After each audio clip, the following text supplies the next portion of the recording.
ညီလေးညီမလေးတို့အားလုံးပဲမင်္ဂလာပါခင်ဗျာအခုဗီဒီယိုလေးမှာတော့မကြာခင်ကြာရောက်မဲ့မြန်မာနှစ်သစ်ကူအတာတကြံနဲ့ပတ်သက်တဲ့ဗဟုသုတဖြစ်စရာအကြောင်းအရာကိုပြောပြပေးသွားမှာဖြစ်ပါတယ်ဆိုတော့တကြံဆိုတဲ့စကားလုံးကနှစ်ဟောင်းကုံဆုံးလို့နှစ်သစ်စီကိုကူးပြောင်းခြင်းလို့အဓိပ္ပာယ်ရပါတယ်မြန်မာရိုးရာအတာတကြံကို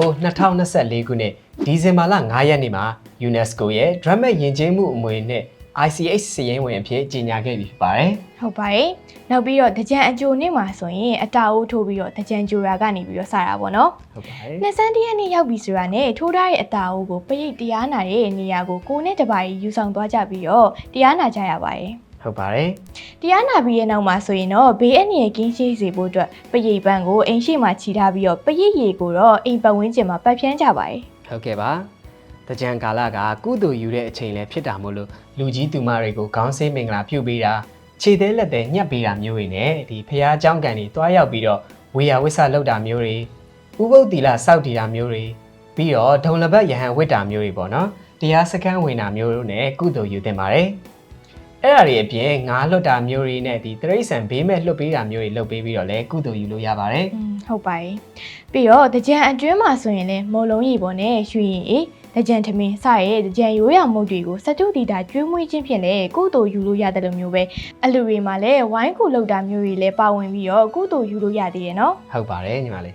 တကြံရေကစားမယ်ဆိုရင်တယောက်နဲ့တယောက်အပြန်အလှန်ညင်သာစွာရေကစားကြရပါမယ်ဥပမာပြောရမယ်ဆိုလို့ရှိရင်ရေပတ်ပြရစီနော်ရေလောင်းဝင်ပြပါနော်အဲ့လိုမျိုးရင်ရင်ကြည်ကြည်ခွင့်တောင်းတင်ပါတယ်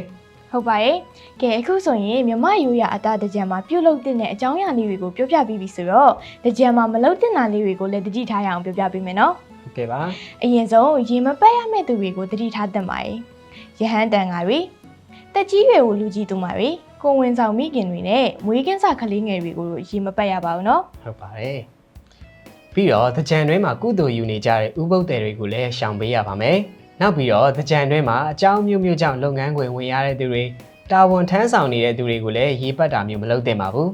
ပြီးတော့ရေကစားရဲ့အခါမှာဆိုရင်လည်းကြမ်းကြမ်းတမ်းတမ်းရေပတ်တာရေပိုက်ပြင်းပြင်းနဲ့ထိုးတာလူတွေရဲ့မျက်နှာတွေကိုပတ်တာမျိုးတွေနဲ့စပိန်စိုက်ကယ်စီးလာတဲ့သူတွေကိုပတ်တာမျိုးတွေကအန်ဒီရဲ့အများကြီးရှိတာကြောင့်မလုပ်သင့်ပါဘူးเนาะဟုတ်ပါတယ်ပြီးတော့ဖះเจ้าကန်စီတွေမှာရေမကစားရပါဘူးဖះเจ้าကန်ဆိုတာကငြိမ်းချမ်းစွာကုသိုလ်ယူရမယ့်နေရာဖြစ်လို့ပါဟုတ်ပါတယ်နောက်ပြီးကြတော့တကြံမှာအရက်တေစာတောက်စားပြီးတော့မူရရန်ကားတာအရက်တေစာတောက်စားပြီးတော့ရေကစားတာမျိုးတွေကအတာတကြံကိုအကြီးတန်းစေတာမို့လို့အထူးရှောင်ကျဉ်သင့်ပါတယ်ဟုတ်ပါတယ်အခုပြောပြပေးခဲ့တဲ့အချက်လေးတွေကိုသတိထားရှောင်ကျဉ်ပြီးတော့မြမရိုးရာအတာတကြံကိုပါဝင်ဆင်နွှဲကြဖို့တိုက်တွန်းလိုက်ပါတယ်အားလုံးပဲဘေးကင်းပြီးပျော်ရွှင်စရာကောင်းတဲ့နှစ်သစ်ကူမင်္ဂလာဖြစ်ပါစေလို့ဝါဆိုလန်းကနေဆုမွန်ကောင်းတောင်းပေးလိုက်ပါရရှင်